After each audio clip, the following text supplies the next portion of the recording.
He doesn't judge us on our resume. He judges us on our faithfulness to what he's called us to. It's not the title of the resume or the accolades.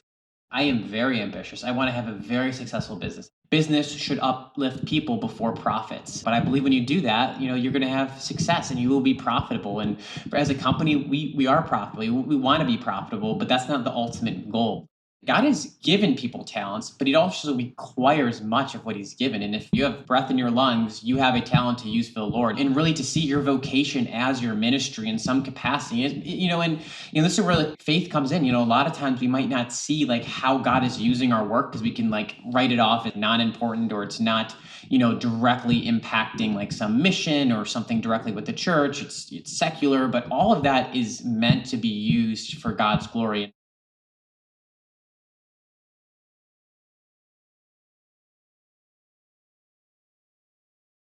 Hi, friends. Welcome back to another episode of Ideas Have Consequences. This is the podcast of the Disciple Nations Alliance. As Christians, we all know that our mission is to spread the gospel around the world to all the nations. However, our mission, the Great Commission, also involves working to transform our cultures so that they increasingly reflect the truth, the goodness, and the beauty of God's kingdom. Tragically, the church has largely neglected this second part of her mission, and today most Christians are having little influence on their surrounding cultures. Join us on this podcast as we rediscover what it means for each of us to disciple the nations and to create Christ-honoring cultures that reflect the character of the living God. Hi, guys. My name is Luke Allen. I am the producer and one of the co-hosts here on the show, and I'm joined by our host and my dad, Scott Allen. Howdy, Dad. Howdy, Luke. You choking on something there? Yes. Well, your voice is probably taxed because we just hopped off of a great interview with a new friend, Anton Krecic. He is the founder and president of 7 Weeks Coffee, which I'm sure a lot of you guys have heard of because they are a great company that is doing a really good job finding marketing partners who work in a lot of the major Christian podcast spaces. So if you've heard an ad on another podcast about 7 Weeks Coffee, that's the guy we're talking to today. So Dad, just coming away from this discussion, what were some of your highlights and what's a summary of what we talked about for everyone listening? It was a great conversation. Yeah, Anton is such a great guy. We mainly circled around the theme or the topic of just what does it mean to be a committed Christian in business, applying the skills and the gifts that God has given you in this area of vocation. Anton has a lot of really terrific things to say in that respect, and has done a lot of good thinking and application of biblical truths and principles and values into how he runs his business. And it was really encouraging. It was really, really wonderful. I learned a lot. Yeah, it's always great to talk about our biblical worldview of business because, as we say at the beginning of every episode, our mission is to help transform cultures to increasingly reflect God's truth, goodness, and beauty. And a lot of what most of us do every week is in the area of business. So making sure that we have a full biblical worldview of the work that we do every day and how that connects to God's big plan for all of history is always encouraging and uplifting. So I really enjoyed all of his thoughts, very practical thoughts on how to apply biblical principles into whatever business that you happen to be a part of. Before we hop into the episode, guys, if you guys could take 5, 10, 30 seconds to give this show a quick rating and review, that would be super helpful for us. I know that every podcast asks you to do that, but that's because it really matters and really helps shows grow. So again, if you could just hop on the app that you're listening on right now and give this show a quick rating and review, we'd really appreciate that. So now, without further ado, let's hop into the episode with Anton Krecic.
All right. Whenever you're ready, Dad.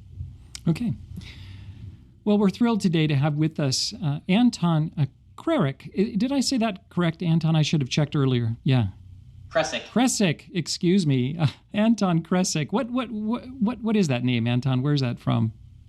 My dad's side, I think it's like Slovenian. Slovenia. Okay, so Eastern Europe. All right. That's a wonderful part of the world. Anton Krecic.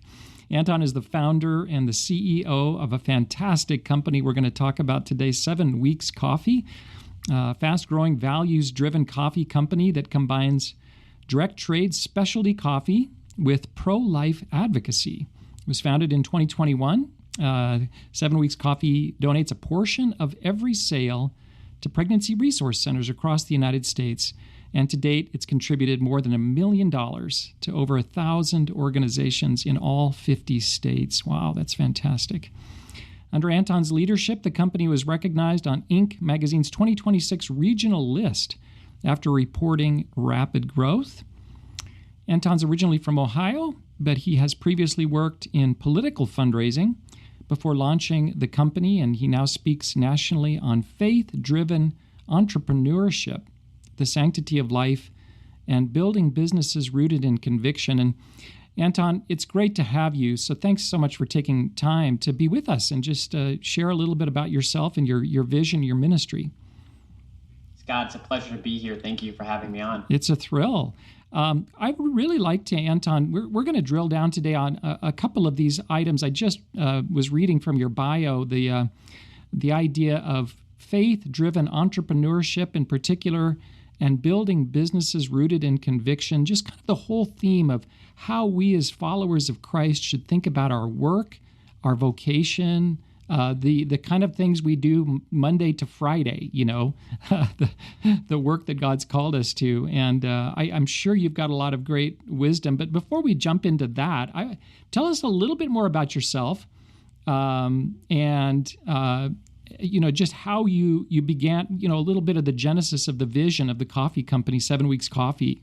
We'd love to hear a little bit about that.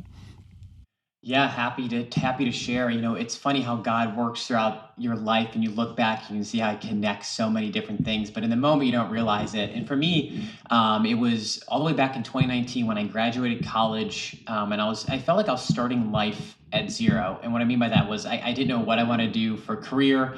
I majored in something I didn't love. I gave my whole life to actually competitive golf, and then I had an injury where I totally had to pivot and move away from sports and for a long time. And so it really was this fundamental reset in my life in 2019. And during that season, I was able to hit pause, and I was able to intern at my church. And it was one of the most impactful summers of my life because that was the first time I got to visit a pregnancy resource center. So grew up in Northeast Ohio area, was always a Christian, was always pro-life. Would always say that, but I didn't really know what it meant. And I truly didn't know what it looked like living that out, especially what is the pro-life movement. They're primarily, pregnancy care centers. People who are facing unplanned pregnancies in communities across the U.S. are often supported by pregnancy resource centers. So I got the opportunity to visit a center in 2019, and I was totally changed after that moment because I realized just how important the work they're doing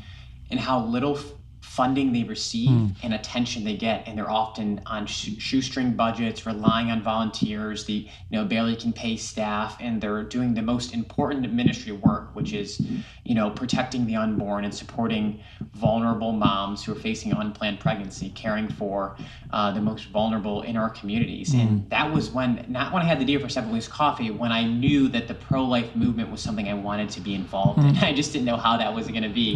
So fast forward after 2019, I moved to DC, honestly, to get involved in the pro-life ministry, but how do we bring godly values into government? And so I was I'm interested in politics, but I'm also interested in how do you live out a biblical worldview in government and promote godly ideas into culture. And so I moved down here, and I'm still in Northern Virginia today, and got to work on the political side for a few years doing political fundraising, and which was all really great. And then you realize how stagnant Washington is. And what I mean is it's like what everyone assumes, nothing really gets done. There's very little progress from a legislative aspect. A lot of times we advocate for these values, or for me, I was raising money for a lot of great causes, but it's so hard to actually see the impact. And all that time during when I was, working in fundraising, and I was always very like entrepreneurial. I was like, why can't the private sector like do something for like these same causes, right? You don't need a law to pass to support a pregnancy resource center, which obviously what we do at 7 Weeks Coffee, or you don't need the government to just live out the Great Commission and to be the hands and feet of Jesus. And so, during that time when I was working in politics is when I had the idea for 7 Weeks Coffee, and it really stemmed from a simple idea. How can we use the products that we consume every single day to support God's mission? And for me, that was the pro-life movement, his mission to support and protect and save lives. And so I literally Googled pro-life coffee, and nothing came up. And it was a moment I'll never forget. It was 2 weeks after I got married, and I don't see anything on the internet for pro-life coffee. And I'm like, I am starting this today. And I remember calling my wife, and I was just like struck by lightning. She probably thought I was like in trouble or something, because she's a nurse, and you don't call a nurse when they're at work, and I'm bugging her in the middle of the day. I'm like, I got this idea. I need to tell you this. I want to start a pro-life coffee company. What do you think? And like I mentioned, it was literally 2 weeks after we got married, and trust me, that definitely caught her off guard, because, usually you're just getting settled into married life. You're not off trying to start a business. But that's when God put it on my heart. And the name, I'll say this funny anecdote. Right then and there is when we came up with our name, because my wife asked me, what are you going to call the company? And I didn't know yet. And then she asked the inspiring question, when is a baby the size of a coffee bean? So I look it up at 7 weeks, a baby the size of a coffee bean. It's the same time a heartbeat's detected on ultrasound. So it's like, perfect, 7 Weeks Coffee, donate 10% of every sale to support ultrasound services at pregnancy care centers. And so that was the name, the mission, and the purpose, all within like a 30-minute call. It was incredible what God did in that moment. And it gives me goosebumps just thinking about it, because I remember just going home that day and working on 7 Weeks Coffee, the business, and kind of tying it all in together. The first pregnancy care center we supported was that pregnancy center in 2019 that I got to visit when I was an intern after I graduated college. So it all came connected, years later, and we went from one center to now over 1,200. You mentioned in the intro $1 million. A fun update is we've actually raised close to $1.8 million now in support for pregnancy centers. So we're growing fast. We're donating a lot of money, and I'm just here to steward what God has given me. And it's been 4.5 years now, almost 5 years this fall, and changed my life for the good. And we're just getting started. Oh, man. Wow, that's so exciting. I love the part of your testimony there, just as you were sharing, where you had the idea, and I just think there's something really special, I don't know, powerful. God makes us as image bearers, and we can think, and we can be creative. He's a creative God, and all the good in this world, from a human standpoint, comes from that kind of, hey, I think I want to make the world a better place, and I can do something about that. I really love that, the way you got so excited, and your wife too. So excited. Yeah.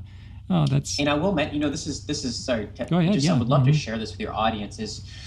I never hit pause on this idea because, like you said, this is the idea of 7 Weeks Coffee was to support life, to promote biblical values, to live out what God calls us, to bring the talents He gives us into the marketplace, to use what we're been gifted with for His good and for His glory. And it's funny, a lot of people get stuck in this season of thinking of what I'm supposed to do, and a lot of times it's really just taking action on what He's already given you.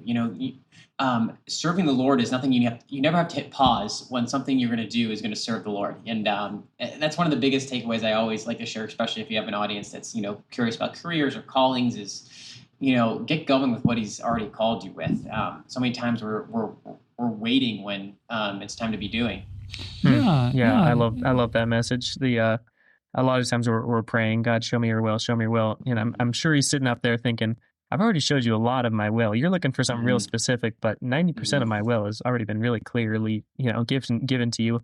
I'm waiting for you to act, So and that acting, I love that Luke, message as well. In Anton's case, was the thing that God had put on his heart. Like, you had visited that pregnancy resource center, and that was a burden. And I like the way you said you combined it with the fact that you wanted to make the world better. That got you into politics and got you to Washington, D.C. But at least in your experience, that seemed like kind of a dead end. So you wanted to shift gears and pursue that kind of thing that God had wired you for, right? This, I really want to make a difference here in the world, and I want to do it specifically on this cause of pro-life. So that was, Anton, I'd like to ask a question, because often when I talk to Christians, I'm just thinking of Christians in the church I attend, and I ask them about their work. You know what I get in response very often is this kind of, I don't know, apologetic kind of response. It's like, oh, it's nothing important. Oh, it's, I'm an accountant, or I just teach high school, or, it's this kind of, demeaning or downgrading of the work that they do. And, and then when they ask me, well, what do you do? I say, oh, I work in Christian ministry. I'm in a discipleship ministry. They go, oh my gosh, how important, right? That is, what you're doing really matters. What this is the subtext. What I'm doing doesn't matter. I'm just running a coffee business or whatever it is. Why do you think, do you agree with that? Do you see that? And why do you think that's the case? Why do we have this kind of way of thinking here? Yeah, well, unfortunately, I do see that. And it's really this false narrative that ministry is inside the four walls of the church and that work is separate, and we don't have authority or influence, or really, I'd say just like conviction to understand that like everything we do is ministry, and specifically work, like specifically what we're gifted and talented is what we're called to use for ministry. And a lot of it is going to be very secular tasks. I'd say even for us, we're kind of an outlier.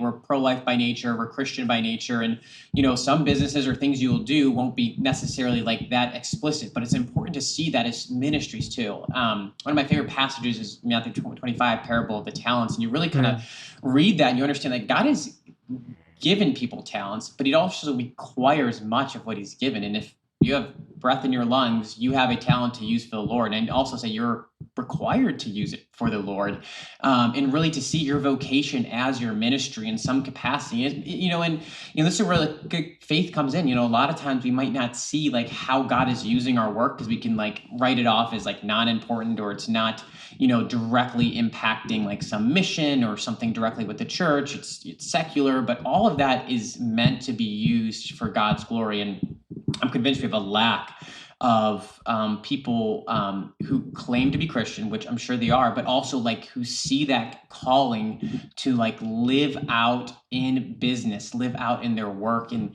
I think if we took that approach, we would understand that like there's a lot more impact we can be having in the marketplace, and not just stuck inside the four walls of the church. Oh, absolutely. And not just in the marketplace. I mean, you name the sector of the sphere, media, entertainment, agriculture, whatever, whatever people are doing.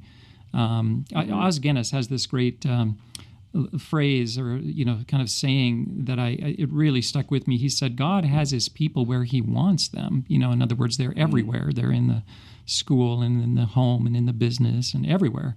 Mm-hmm. But he follows it up by saying they're not being his people where they're at, Mm-hmm. They've somehow disconnected the work that they do from their calling, anyways, that's kind of what I hear you saying.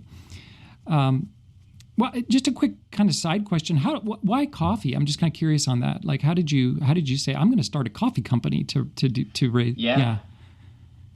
It was, like I was saying earlier, it was really, well, I didn't mention this. I truly had a passion for coffee. Okay. You just love coffee, like we all do. I love coffee. I was getting into coffee. I was learning about coffee. I was drinking specialty coffee, and I was like, coffee's really cool. I mean, it's the second largest commodity in the world, traded outside of oil. It's what?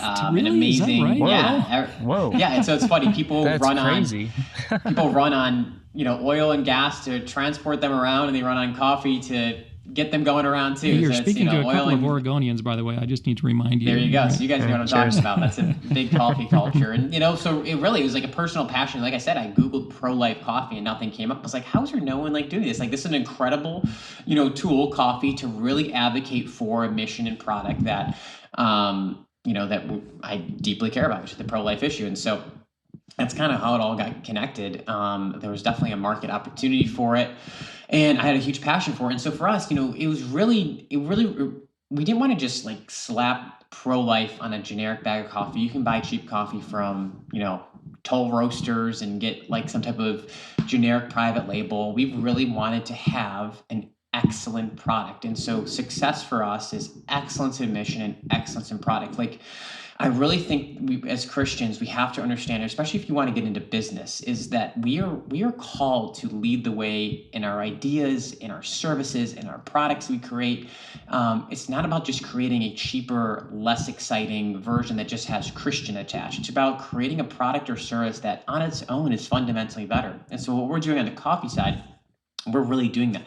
We don't buy through a brokerage. We buy direct trade from farmers we personally know with our import partners. This allows us to know every single cup of coffee you drink from us. We personally know the farmers who grew it, how it's processed, how it's transported. It allows us we can pay them directly, so they're not getting pennies on the dollar.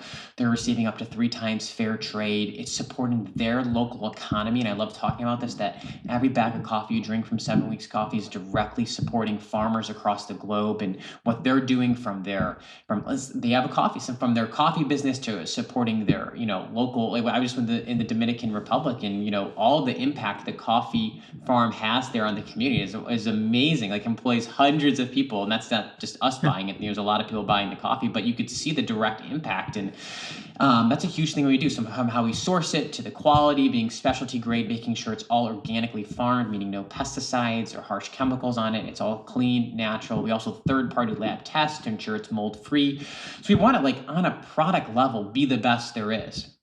And that's fundamental to our success, because we believe that we're called not to just be average, but to be exceptional in what we do and we work. And so we're very particular on the coffee we source and the testing that it goes through. It's very rigorous, and that's something that we're really proud of. I'd like to drill in on that. And Luke, I'm sorry I'm dominating. I want to have you come in with some questions as well, but I'd like to drill in on that because I was exchanging communications. Actually, was on social media last week with somebody, and they were critiquing Marxism. And believe me, I have no problem, right, critiquing Marxism. It's demonic, right? But then they went around and said, capitalism, right? That's what's good, right? Marxism bad, capitalism good. And I had a response to that, which was, well, maybe, it depends, right? Capitalism can also be very bad, right? It can do all sorts of destructive things, right? If it's pursuing maybe profit at the expense of everything else, or if it's trying to profit off of something that's really harmful to people, pornography or whatever it is, there's all sorts of ways that it can go wrong. But what I hear you saying in your experience, Anton, is, capitalism good, but it has to be shaped. It has to be shaped and defined beyond just merely looking for profit. Explain a little bit about your thinking on that. Yeah, there's a morality aspect to capitalism that's often overlooked, and so and this is a fun topic. As I'm a conservative, I do believe that free markets and capitalism isn't the best system, but we have to also understand that there can easily be an abuse of it. If we're all about just chasing profits and squeezing the last cent out into the bottom line and not caring how we treat people or how we take care of our product or trying to cut corners, and that's what every business owner has to be transparent with, at least in themselves, and know if and really so they can honor their customers. And so for us, we are very happy that we pay farmers more money, even though it costs us more. Yeah, I hear. We're really happy that we provide an excellent product. I hear you putting a high value on human life, and so again, that is very biblical and very true, both on the part of the producers of the coffee in Dominican Republic or wherever, and on the part of the people that are going to be drinking the coffee, right? Or whoever the people are, I suppose. So absolutely, we call it pro-abundant life. From the farmers we get to support to the moms and the pregnancy care centers, all of that really matters. Holistically, it's about taking care of people, and that business should uplift people before profits. But I believe when you do that, you're going to have success and you will be profitable. And as a company, we are profitable. We want to be profitable, but that's not the ultimate goal. There's a very ordered things, and God has an order. When you uplift people over profits, you really create sustainable and, I believe, life-changing impact. And that's really the order you want to keep in our business. There's an order. I like that, and making sure you've got a biblical order that. And it's not opposed to profit, right? That gets back to the parable that you were talking about. The parable, Luke. What is it, Luke? It's from the book of Luke. Luke and Matthew, Yeah. Matthew 25 has it, which is the one I read. But which is a great point, because the thing, it's interesting in the parable of talents. There's like this implied directive to go multiply your talents, like go make a profit, like go produce a return. Yeah, make this world better. In other words, right? Yes. Leave it better than you found it, right? Yeah. And if I will say, there's another false narrative, and I believe in Christianity, where we're scared to have success or to build wealth. And what I mean by that is that we could be so turned off by it because we're scared that the love of money is the root of all evil, which is true. But also that, like, if we abdicate business, which businesses do make money, the wealth of money is going to be in the hands of people who don't love the Lord. And I'm also concerned about that. I would love your opinion on that, but please push back on me if you don't agree. But I really believe I'd rather see the world in which businesses that are successful, profitable, owned by those who love the Lord, because then they can steward those resources for the Lord, and really then use the resources, use the profit for good, for his kingdom, versus letting it be abdicated to the secular in society. So that's just how I see it. Well, absolutely. I mean, I will say this. There's a lot of, maybe they're not Christian believers yet, but they've been deeply shaped by Christianity in terms of their values. They have a high value of treating people well, ethically, kind of strong morality shaped by the Bible, and they can run great companies. It's these companies that are very, I don't know, how would I say it, very secular, very amoral, and that they are very worrisome. Sometimes I wonder if I should worry more about those than the Marxists that are out there trying to have a centrally owned economy. Business is not bipartisan anymore. There's like a worldview behind it. There's dollars and profits being made that are being used to advance a certain ideology. And as Christians, we need to not advocate that, but compete against it. Yeah, I think the one example that comes to my mind right now, and I know this can be a controversial example, but it seems like post-COVID, we're learning a lot about the pharmaceutical industry, which makes a lot of money on vaccines. And so consequently, they want people to be getting a lot of vaccines. And that can put them at odds with, any kind of ill side effects that those vaccines may have. But also, we want people to kind of be sick because when they're sick, hey, we make a profit, And I'm like, oh boy, this is really wrong. Something's really, really dangerously wrong here if that's the mindset behind that, so... Hi, friends. Thanks again for joining us today. We always appreciate your guys' time and attention here on the show. As you probably know, Ideas Have Consequences is a resource of the Disciple Nations Alliance. And if you'd like to learn more about our work, you can find us over at disciplenations.org. Our mission is to equip followers of Jesus with a biblical worldview, empowering them to disciple their nations, starting with their families, vocations, and local communities. Over the past few years, we've been curious to know how much we are actually accomplishing this mission, so we decided to partner with an independent research group called Dialogues in Action, led by researcher Steve Patty, to help answer this important question of, is the DNA actually helping transform hearts and minds and communities through our biblical worldview discipleship? And the results were deeply encouraging. The research found that the Disciple Nations Alliance, or the DNA's, training is impacting believers in more than 100 different countries from around the world, representing over 20 different languages.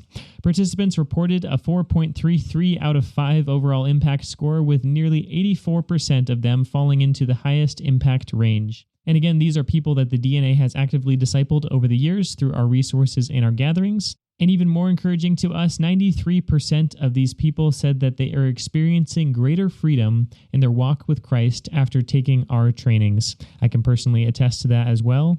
And over 85% of them said they were able to apply these biblical principles into their everyday life and have helped them build lasting movements in their communities and nations. We're super grateful to see all these results, and obviously all of this work is God's, because God is the one who transforms hearts and nations, but we're thankful to play a small role in his work. So if you're curious and would like to check out this research, you can find it over on our website. Again, that is disciplenations.org, and right up there in the menu, there's a section that says Impact, so you can find it there, and I also have it linked down in the show notes. And now a word from our friends over at the Center for Biblical Unity about their new ambassadors program that we're thrilled and honored to be playing a part in. Injustice is all around us. It can leave us feeling helpless and in despair. Can one person really make a difference and push back against the darkness? At the Center for Biblical Unity, we're passionate about equipping Christians to tackle today's cultural challenges through a distinctly biblical worldview. That is why we are launching the Ambassadors for Biblical Justice cohort. This 9-month mentoring program will walk you through the vital and practical tools you need to make a real difference in your community. Maybe you're a mother of a special needs child who has a heart to reach out to other special needs children in your local church. Or maybe you're a pastor who wants to more effectively address poverty in your community. Or maybe you're a businessman who wants to connect the dots between your vocation and your worldview. Whoever you are, if you have a heart for justice and want to explore how it aligns with the historic Christian faith, this program is for you. We are now accepting applications for our inaugural 2026 cohort.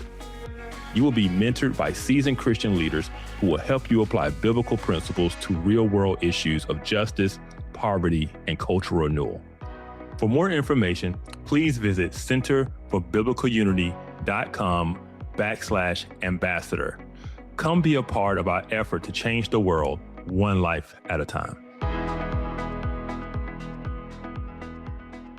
Yeah, Anton, this is so fun to hear about just your mission and your vision behind what you guys are doing at 7 Weeks. And a question I had when I was looking over what you guys do is, when you started the business, I'm sure you guys had you probably thought through this decision of whether you wanted to position yourselves as the Christian pro-life coffee company, or instead of going with that positioning, going with just we want to make great coffee and position ourselves as any other brand, kind of neutral out there. And yes, we're Christians, but we don't want to label us that way.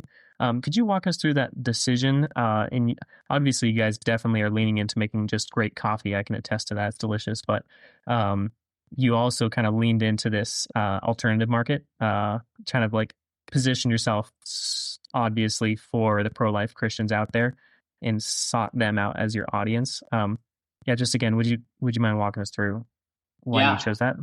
If it was 20, 30 years ago, we'd probably try to remain neutral and, be a Christian-owned company, obviously, and maybe support pro-life causes, but not make it about what we're trying to do as a public-facing initiative. But now that's just not how businesses are. There's so many businesses taking a side.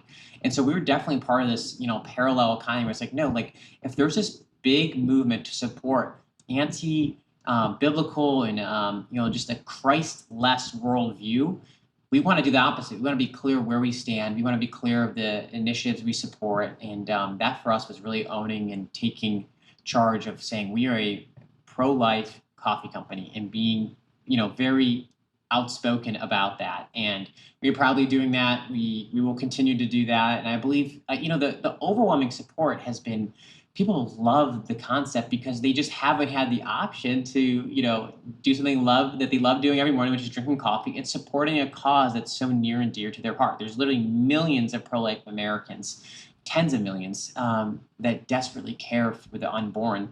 And now we get to empower them to support life and also enjoy something they love doing every morning, which is drinking coffee. So we love being outspoken about it. And in today's age, it's important to be clear where you stand on these issues. Yeah, I saw an interesting stat that came out. It's probably old now, but I think it's probably still true. Gen Z, more than any other generation, likes to buy products that align with their values, and they care about that more than other generations. So they'll actually research the company, what the company stands for, before they put their dollars towards it. So it's interesting what you said about how 20, 30 years ago you might have positioned yourself differently, whereas nowadays a lot of companies like to wear their values on their sleeve. And that can be very annoying for the consumer, at least for me a lot of times, because, all these companies that I normally support have completely antithetical values to me. And I feel bad when I, spend money on their products. So, do you think there's even a space now for that kind of positioning where you just don't come out as, hey, we're a Christian company? I know Chick-fil-A's got in trouble with this because sometimes they try to be not really overtly Christian, but then other times people call them out you guys are obviously Christian. They try to trap them and put them in boxes, and they've had this kind of ongoing battle. I don't even keep up with it, but it seems really difficult to play that game of I'm a Christian in the business but not overtly Christian in the US today, with just how hyper politicized everyone is, you know? It's true. I think you have to just be prayerfully considering that as a business owner of like what God's calling you to. For us, is being very overtly clear. I think there's going to be other businesses though. It's really like services businesses or local businesses that just want to serve the broader community, and obviously they're Christians. And there's wisdom in just letting your witness speak for itself. It doesn't have to be overtly, like on every business card or on your website, but obviously still living out a biblical worldview with what you're doing in business. But I think there's a balance to that. But at least for us and other businesses, yes, there's a big opportunity, I think, for more businesses to be clear on where they stand. And the most overlooked consumer is not the far left progressive liberal. It's the center right or right of center, conservative Christian who loves the Lord. Those are the ones that are overlooked in the marketplace right now. Yeah. So there's probably a large opportunity to continue to build products and services that specifically speak to them. I think you're absolutely 100% correct on that is the biggest overlooked audience or market. And I can see you saying, hey, what a great opportunity. I have noticed the trend too. I think we all notice it. I here in Oregon, Luke and I, we love the out of doors and love to hike. So we like these companies, right? These big companies like REI or Patagonia. And, this is just one example amongst so many. But you saw it about 10 years ago. They said, we're really going to lean into, kind of a values-driven approach. And the values that we want to support are, like you say, far left, progressive, woke, rainbow flags, whatever the woke, Black Lives Matter issue is, we're going to give 20% or 10% of our profits to the Southern Poverty Law Center, right? They just leaned into that. And so all of a sudden I'm like, oh, I really loved this company and I love their products. But now it's like, oh, darn, darn, and you're right, So now there's Christian companies doing the same thing like yours, and I think there's these phone companies, or there's just different companies that are saying we're going to market explicitly to that audience. And I can see both sides of this. I can see that it's good, like it's an underserved market, but I struggle sometimes on the broader thing where I'm like, gosh, I just kind of long for the day when I could just enjoy my coffee, or I could enjoy my outdoor sporting goods without having to worry about supporting some kind of far left cause or whatever it is. Can we just provide good products, services to the consumers? Right. I'm sure you feel that tension. I wish that was the case too. Yeah, it's unfortunate the world we live in. It kind of is. There's no way around it except we just have to fight against it, stand up to it, and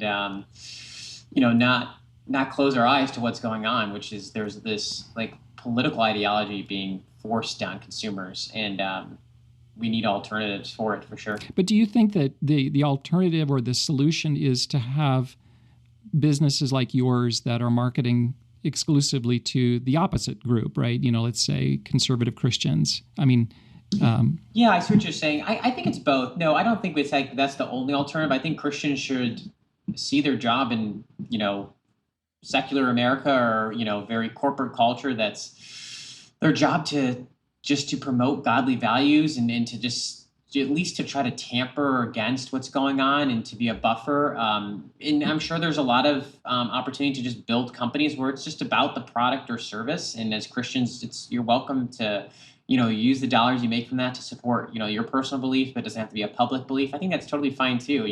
I think we need to be creative in all of our solutions here, which is to recapture what God has, given authority, which is, truly everything on earth. He's given authority to believers to use for his good and for his glory. So if that's using, secular companies or products to move towards a more godly biblical worldview, let's do that too. Yeah. And I think you were saying that earlier. You were saying, I don't want the biggest companies and products in the economy to be in the hands of people that are really hostile to God, right? I want, and so that's kind of an argument to say I want the best coffee company I can in the market, kind of regardless of who the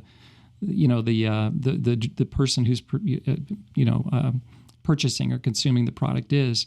But I love all that to say, I love what you're doing. I think it's really powerful that you have this vision to give a portion of your prophet to the pro-life movement. What a powerful, vision that God clearly has given to you. Yeah, the pro-life movement is completely underserved. We give 10% of every sale, which is actually upwards of 50% of our profits. So it's a huge portion of what we make, because we believe that the pro-life movement needs more funding than ever. I mean, just for your audience's knowledge, 0.2% of all charitable donations in the U.S. ends up in the hands of a pro-life group. So think about the most vulnerable, the people that should receive the funding the most are the ones who rarely receive it.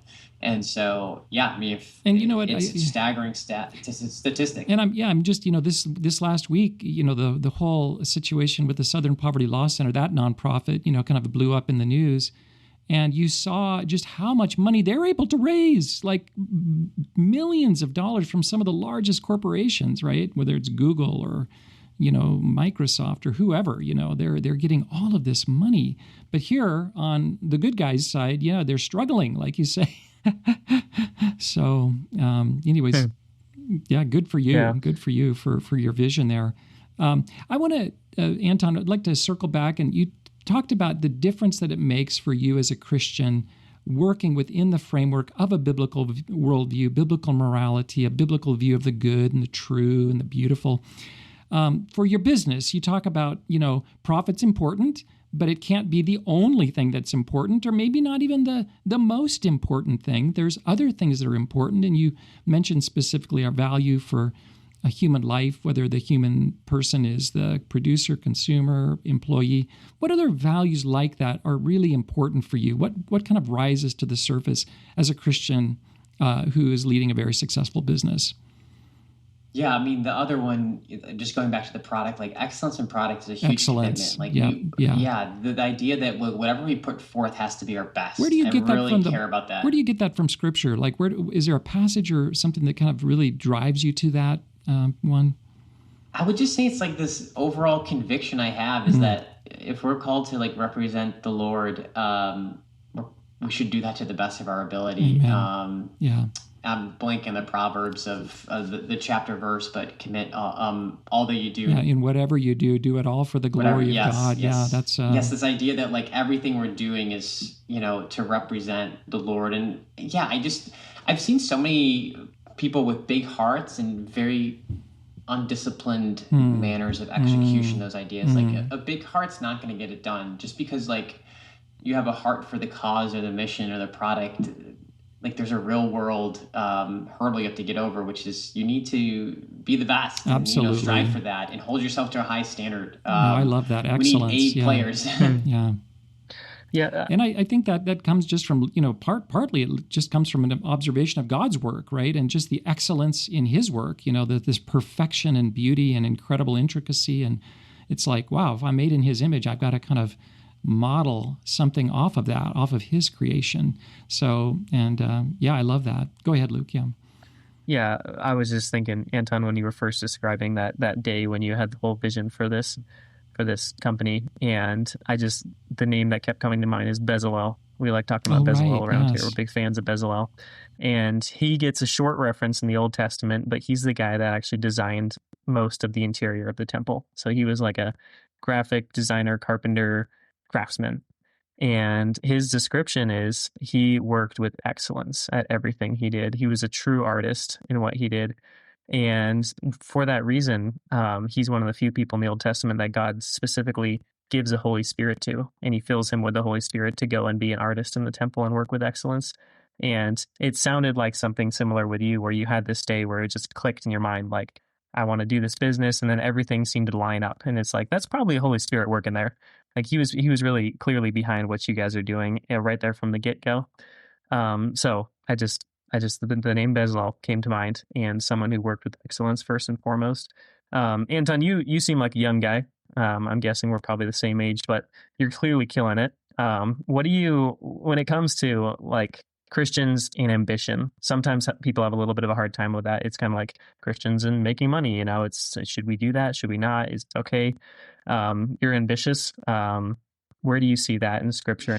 Let me say this, like I can just be as transparent as, I'll be as transparent as I can, is like I am very ambitious. I want to have a very successful business. I want it to be profitable. I want to sell tens of millions. We're already hopefully do north of $15 million this year in revenue. Like that'd be our goal. And so we are growing fast. And I just share that for your audience to know is like, I want to grow a successful business, and I have to, in my heart, just be very aware of that. Like, it's not all about growth. There's a balance. There's a balance to making sure we're always keeping the mission foremost in our minds and the impact we serve. But also know as we grow, we could have a 10 times impact. I would love to be donating $10 million a year to the pro-life movement, which obviously anyone can do the math. If that's 10% of every sale, you're talking $100 million in coffee. That would be awesome. That gets me very, very excited. And so I don't think that's like against anything that like God calls us to, because I really think it's about using and channeling what he's put on our hearts for his good. And there's like a balance you have to walk in, and this is where like the Christian life is like a dying to self daily. Like there's this daily like fight and struggle we all have. You don't like, you don't, you struggle with the love of money once, you struggle with it constantly. You don't struggle with pride once, you struggle with it constantly. And so you have to just continue to walk out these values that are clear in scripture daily. Like you got to put up your guardrails, and I need to do that every day. And if I did it today doesn't mean it's going to be there tomorrow. I have to recenter my life to the Lord, and it's something I have to keep doing. I haven't been perfect at it. It's easy to think about success and make it all about that. So it's really this balancing act that we have to have as Christians, where we're constantly like making sure our hearts are in the right position, the right motive. At the same time, it's not to abdicate ambition or to think success is only for the secular or all of that. Like I don't think it's the opposite either, where we just sit idly by and say, well, the Lord's coming back, therefore I'm gonna just sit right here and not do anything and let him handle it. It's like we don't want to overemphasize that either. Like you can be an ambitious Christian, and I try to walk that out. And I'm happy to answer more questions about that, because I'm very very passionate about that, and it's something we all need to just to balance with in our lives. Well, what I hear you saying, Anton, and I really appreciate it, is that ambition and striving and pushing to be as good as we can be, to be as successful as we can be, there's nothing unbiblical or wrong about that. But where it can go wrong is if that ambition or push or drive becomes about something other than God or his glory, right? If it becomes about me, or my desire for wealth or my desire for fame or recognition, that would be what the Bible, I think, calls selfish ambition, right? That's where it goes off the rails. But that's not to throw out ambition, right? That would be throwing out the baby with the bathwater. And I think it's just like you said in that great parable of the talents. It's funny, there's so many, if you go back and read Jesus' parables, so many of them are about making a profit. Like, take what I've given you, do something with it, and really push into that. Like, get the biggest possible return you can get.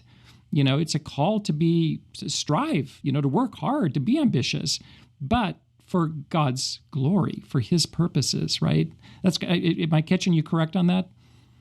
Yes, totally. I mean, it's definitely a balance. And like I said, like it's something you solve once in your life. Right. It's a continuous thing. And correct. As long as I'm alive, I'm going to have to continually to check that in my heart and balance Absolutely. that, and to be, right. Just aware of that temptation that we could fall one way or another on the issue. I want to be an ambitious Christian for the Lord. That's as simply as I can put it. So we talked about your obviously huge value on human life, and that includes even the amount of money that you're giving to pro-life causes, much less how you treat employees and coffee producers. This striving for excellence, as Oswald Chambers said, my utmost for his highest, which I love that, name of that great devotional book. My best for his glory. I love that. Yeah, me too. My utmost, my very best for his highest. It's such a great title. What else? If you could just pull down a couple of others that really are important for you, that really drive kind of your vision for running 7 Weeks Coffee, Anton. Yeah, a lot of this, it's funny. I've been doing this for 5 years, and I'm still learning stuff every single day. So a lot of our growth and the things we're doing, it's being okay with failure too. It's understanding that life's about learning. Life's about failing quickly and correcting quickly. Absolutely. On the real practical side, I've always, I've always seen business and life as you have to understand the relationship between the two. It's like your personal life has to be in order for your business life to be successful. And so, your relationship with your spouse affects their relationship with your business. And so you have to understand there's all these other things that take into play with your business. And so for me, it's like everything has to be in a healthy working order because it's all interconnected. And so when I had the idea for 7 Weeks Coffee and we were just married and I put $3,500 in a bank account to start it. And then we had to put another $10,000 into the business to get it going. And that was, it was a lot of money. We were a couple months into marriage and, 25 years old and taking this risk. But there also was a piece because we had some savings. We weren't risking it all. And so I remember every step we took was proportional to what we felt comfortable with. And so I remember I'm very happy how we grew. I never went all in to the extent of risking our personal financial situation or putting everything on the line where if it went wrong, it's going to be very detrimental to our life, to our marriage. And so I just was very cautious of building within a framework of, if we do this, it's okay if it doesn't go well, but it's not going to jeopardize the business or, our personal situation or something like that. And I just think that's really important is, sometimes we can want to roll the dice too much. And I guess some people do that in business. That's honestly just not for me. But there's a really practical nature to, just making those inner dynamics or you're aware of them really. Well, I hear you kind of, it's similar to this idea of the order of loves that certain things are more important than other things. And it's really important for the Christian to keep that order aligned biblically, and you're right. Your relationship to your wife, your family, has to be more important than your business. And if it turns out to be the opposite way, things can really go bad, right? And that's a principle or a truism that applies throughout life. If I love my kids more than my wife, right, that's a disordered kind of love, right? And things are going to go wrong, and so. That's what I hear you saying, Anton. That's very biblical, very wonderful. I've got a final question, and Luke, I think maybe you may want to have a chance at asking a final question to Anton as well. But Anton, I'd like to just hear your thoughts. If you could talk to somebody who's maybe your age or younger, who really, trying to understand, hey, what is my calling? What's God called me to do? What's my purpose? What advice do you give to people like that who are unsure and maybe they have this idea that, again, that we talked about earlier, that if I really want to make a difference, it's got to be something quote unquote spiritual, missionary pastor, something in the church. What advice do you have for those kind of people? I do, it's funny, I speak to a group of interns every year here in DC, really actually a few times a year. And my first job at DC was an intern 5 years ago. So I literally can resonate with trying to figure out what to do in life. And looking back, I realized this is why I tell everyone is we're so obsessed with what's God's calling and we don't realize that his calling is already here. He's given you a talent to use today. And whether it's an internship or if it's a small position, it's of the utmost importance to the Lord because he doesn't judge us on our resume. He judges on our faithfulness to what he's called us to. And so I tell people that it's we are responsible to be faithful. We're going to be judged on our faithfulness, not the title or the resume or the accolades. It's really the faithfulness too. And so I literally have every intern go around and write down a list of things they feel like they're good at. And it's the funniest exercise because no one wants to say they're good at something. Everyone wants to be super humble to the extent of it's almost I want to challenge do you believe God made a mistake? He didn't give you any gifts. No, He just I love that, you. Anton. Of course I think not. you're good to push in on that because I agree with you. There's this kind of false humility that's just kind of it's frustrating sometimes, right? Yeah. And we learn as we go. And same for me, I learned business and 7 Weeks Coffee and e-commerce over the years, but I clearly had some type of gift for it to start. Right. And I'm he's given you a talent today. You just listed 4 different things. It's so funny when they read all their lists. They're kind of laughing and giggling of realizing they have a gift. I'm okay, that is what God has given you. Like, use your talents, become incredibly good at them, Right. use them for the Lord, become successful in them. If that's starting a business within them or becoming a master of them, it's really like this. I believe we're called to be masters of our talents, like to not just to know that He's given us like the seed of something that we're good at, usually a knack, some type of habit or some type of, something that just comes supernatural to us. And like whatever that is, like that's usually your talent, and that talent is then called to be the best at, become a master at it. And that's really what I love to tell people is like, you're called to serve the Lord with your talents today. I would start there. And then I would also say, we also have this false idea that there's only one path we can go down. Like if yes, it's, I run this into job that a lot, versus that fear. Yeah. Oh, so true. Yeah. And it's like, no, like God can lead you on multiple paths. I'm very convinced like we pause way too much. And like the answer is just pick something you believe you can serve the Lord at and go for that. And if He changes your mind or, pivots you, He'll do that. But, you can't steer a parked car. Right, You have to get moving to steer it. So I think the Lord kind of steers us as we move at the same time. And don't be kind of like petrified by, I'm on the wrong route or the wrong path. Yeah, that's really well said. I run into that quite a bit, especially with young people. Oh my gosh, it can be overwhelming because in a free country, there's a lot of things you can do, right? And there's a lot of things you can do, and there's a lot of people that just try to wait for it to happen to them. That's the wrong calling. We have to take life by the hands and to work with our hands and to yes, understand that like we actually can take steps that lead to what God has called us to. It's like we kind of are so much, stuck in neutral and like we got to get it in gear here. No, well said. It's as I say, it's our first job description, right? Have dominion, right? Take dominion, rule over this world, make it better.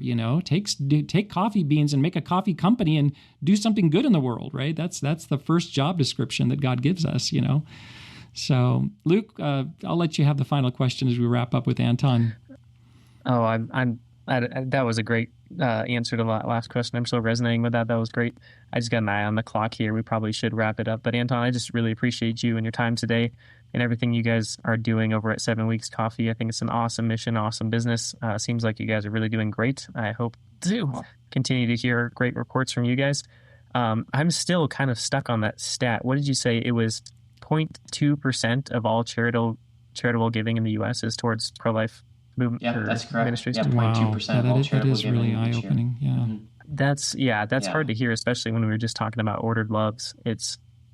There's an order to where we should be giving as well. And man, I'm convinced that abortion is the greatest injustice of our time. Absolutely. And it's worth more than 2% or 0.2%. So that's just something I'm going to take away from today and think about with my own giving.